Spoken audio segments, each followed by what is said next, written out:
নমস্কার। অঘ্রাণ মাসের কৃষ্ণপক্ষের উৎপন্ন একাদশী ব্রত মাহাত্ম্য কথা।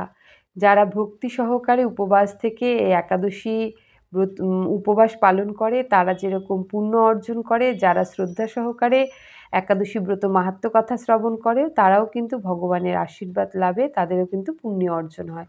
তো চলুন এই একাদশীর মাহাত্ম্য কথা সবিস্তারে বর্ণনা করছি, ধৈর্য সহকারে দেখুন, শুনুন। তো বিষয়টা হচ্ছে যে ভগবান শ্রীকৃষ্ণর কাছে একদিন অর্জুন প্রণাম করে জানতে চাইলেন যে অঘ্রাণ মাসের কৃষ্ণপক্ষের একাদশীর নাম কি, এই একাদশী ব্রত মাহাত্ম্য কথা সবিস্তরে জানতে হবে। এই একাদশী করলে কি লাভ হয়। তো ভগবান শ্রীকৃষ্ণ শুনে অত্যন্ত প্রসন্ন হয়ে অর্জুনকে বললেন, এই একাদশী অত্যন্ত তাৎপর্যপূর্ণ একটি একাদশী। এই একাদশী উৎপন্ন বলার পেছনে অনেক তারতম্য রয়েছে। তো ভগবান বললেন যে সত্যযুগে মানুষের আয়ু ছিল ১,০০,০০০ বছর। তো সেই সত্যযুগে মুন নামে এক অদ্ভুত দানব ছিল যে মানে দেবতাদের রুষ্ট করে সবসময় তাদের মানে পিছনে লেগেই থাকতো। মানে তার আকৃতি ছিল বিশাল এবং সে ছিল মানে বিশাল শক্তিশালী। সমস্ত ভগবানের দুশ্চিন্তার কারণ হয়ে উঠেছিলেন সেই মুন নামক সেই রাক্ষসটি বা দানবটি। সেই দানবটি কী করত? সবাইকে সমস্ত দেবতাদের পরাজিত করতেন এবং সেই সঙ্গে মানে দেবরাজ ইন্দ্রকে পরাজিত করে তার রাজত্ব থেকে তাকে বিতাড়িত করে দেন। তাকে এবং তখন সমস্ত দেবতারা অসহায় হয়ে তারা কিন্তু কি করবে বুঝে না পেয়ে তারা ভগবান শিবের কাছে আশ্রয় করেন। শিব তখন তার ভগবান দেবাদিদেব মহাদেবের কাছে তারা কিন্তু তখন শরণাপন্ন হলেন যে কি করলে কিভাবে আমরা থাকলে এই মুর নামক দানবের হাত থেকে সমস্ত দেবতাকুল রক্ষা পাবো। এ এত শক্তিশালী ভয়ানক যে আমাদেরকে মানে দেবরাজ্য থেকে বিতাড়িত করে ছাড়ছেন। তো মহাদেব এই কথা শুনে দেবরাজ ইন্দ্রের মুখের থেকে এই কথা শুনে বললেন, ক্ষীরসাগরে যে শায়িত রয়েছেন ভগবান শ্রী বিষ্ণুর কাছে গিয়ে সমস্ত সমস্যার কথা জানাতে, কারণ তিনিই তার হাত থেকে বাঁচাতে পারবেন। এবং এই কথা শুনে তারা দেরি না করে শায়িত বিষ্ণুকে ক্ষীরসাগরে তারা শায়িত বিষ্ণুর কাছে প্রণাম জানিয়ে ভগবান ইন্দ্র টোটাল কথা বললেন যে তারা এই মুহূর্তে মুর নামক এক দানবের দ্বারা প্রতারিত হচ্ছেন এবং তারা তাদেরকে অত্যাচারিত করছেন এবং তাদেরকে মানে দেবরাজ্য থেকে বিতাড়িত করেছেন। এই বলে এবং তখন ভগবান শ্রী বিষ্ণু জানতে চাইলেন এই মুরটা কে? কি তার শক্তি? কেমন তার ক্ষমতা? তো তখন ইন্দ্রদেব করজোড়ে প্রণাম জানিয়ে বললেন, প্রাচীনকালে ব্রহ্মবংশে তালজঙ্ঘা নামে এক অতি পরাক্রমশীল অসুর ছিলেন। তারই পুত্র হচ্ছে মুর, অত্যন্ত শক্তিশালী, ভীষণ উৎকট এবং দেবতাদের ভয় উৎপন্নকারী। সে চন্দ্রাবতী নামে এক পুরীতে বসবাস করতেন। স্বর্গ থেকে আমাদের বিতাড়িত করে তার স্বজাতিদের লোকদেরকে নিয়ে কাউকে দিকপাল, কাউকে দেবলোকে মানে প্রতিষ্ঠিত করেছেন। একেকজনকে একেক পদ দিয়ে তাদেরকে প্রতিষ্ঠিত করেছেন। তার প্রবল প্রতাপে আজ আমরা পৃথিবীতে বিচরণ করছি। ইন্দ্রের কথা শুনে দেবদ্রোহীদের ওপর অত্যাচার ক্রোধান্বিত হলেন এবং তিনি দেবতাদের সঙ্গে চন্দ্রবতী পুরীতে গেলেন। কে গেলেন? ভগবান শ্রীবিষ্ণু চন্দ্রবতী পুরীতে গেলেন।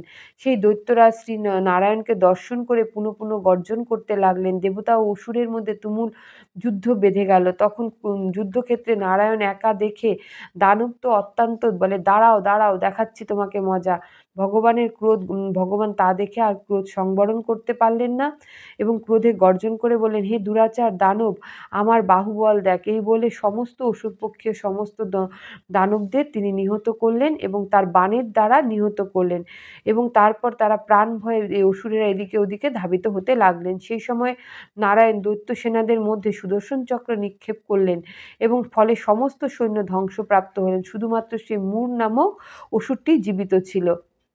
অস্ত্রযুদ্ধে নারায়ণকে পরাজিত করলেও তখন নারায়ণ দৈত্যদের সাথে বাহুযুদ্ধে লিপ্ত থাকেন। এইভাবে দৈত্যদের হিসাবে ১,০০০ বছর যুদ্ধ করেও ভগবান তাকে পরাজিত করতে পারলেন না। ১,০০০ বছর যুদ্ধ করেছে, তাও পরাজিত করতে পারলেন না। শ্রীহরির বিশেষ চিন্তান্বিত হয়ে বদরিকা আশ্রমে গমন করলেন। সেখানে একটি সিংহবতী নামে গুহা ছিল। সেই গুহার একটি দরজা ছিল এবং গুহাটির লম্বা ছিল ৮৬ মাইল বিস্তীর্ণ। বিচ্ছিন্ন। ভগবান বিষ্ণু সেই গুহার মধ্যে শয়ন করলেন, শুয়ে পড়লেন, ঘুম পেয়ে গেল। সেই দৈত্য তার পিছু পিছু এসে ধাবিত হয়ে গুহার ভিতরে দৈত্য শ্রী বিষ্ণুকে শয়ন করতে দেখে বলল, ও ভালো হয়েছে, এখন তিনি যুদ্ধ করে ক্লান্ত হয়ে নিদ্রায় গেছে, এখনই তাকে বধ করার উপযুক্ত সময়। এই কথা শুনে যখন সেই দানবটি শ্রী বিষ্ণুর ওপরে আক্রমণ করবে, সেই সময় শ্রী বিষ্ণুর দেহ থেকে, শরীর থেকে কন্যার উৎপন্ন হলো, সেই উৎপন্না একাদশী।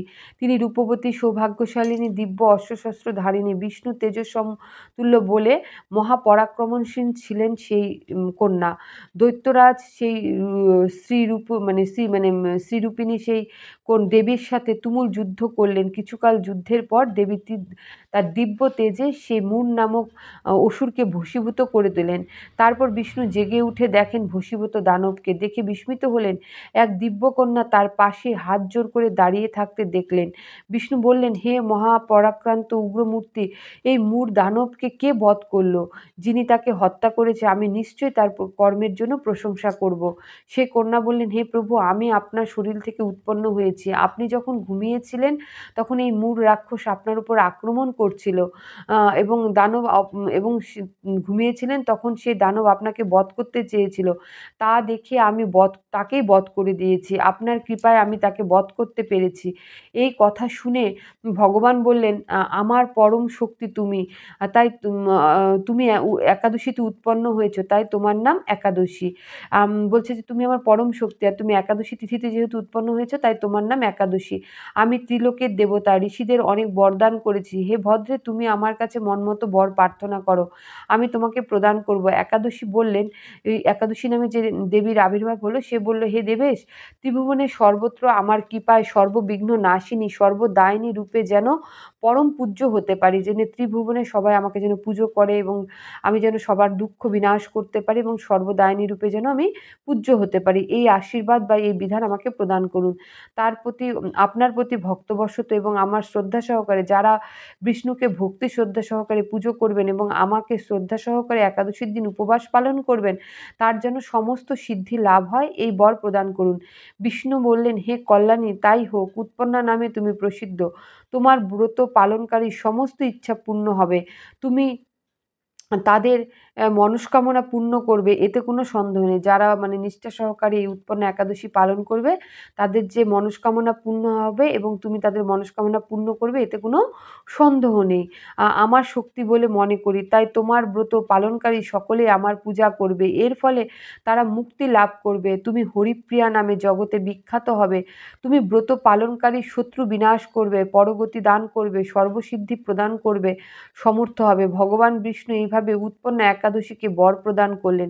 তাই শাস্ত্রমতে যারা উৎপন্না একাদশী নিষ্ঠা সহকারে পালন করে এবং উপবাস থেকে শ্রী বিষ্ণুর পূজন এবং তার ভক্তিপরায়ণ এবং উপাসনা করেন, গুণগান করেন এবং শ্রীকৃষ্ণ নাম জপ করেন, তার অবশ্যই পুণ্য অর্জন হয় এবং তার মনস্কামনা পূর্ণ হয় এবং তার পাপ ক্ষয় হয়, সর্ববিঘ্ন থেকে সে মুক্তি হয়। হরে কৃষ্ণ কৃষ্ণ কৃষ্ণ হরে হরে, হরে রাম রাম রাম হরে হরে। আপনারা এই উৎপন্না একাদশী ব্রত পালন করুন, মাহাত্ম্য কথা শ্রবণ করুন এবং আনন্দে হাসি খুশি জীবন কাটান। ধন্যবাদ।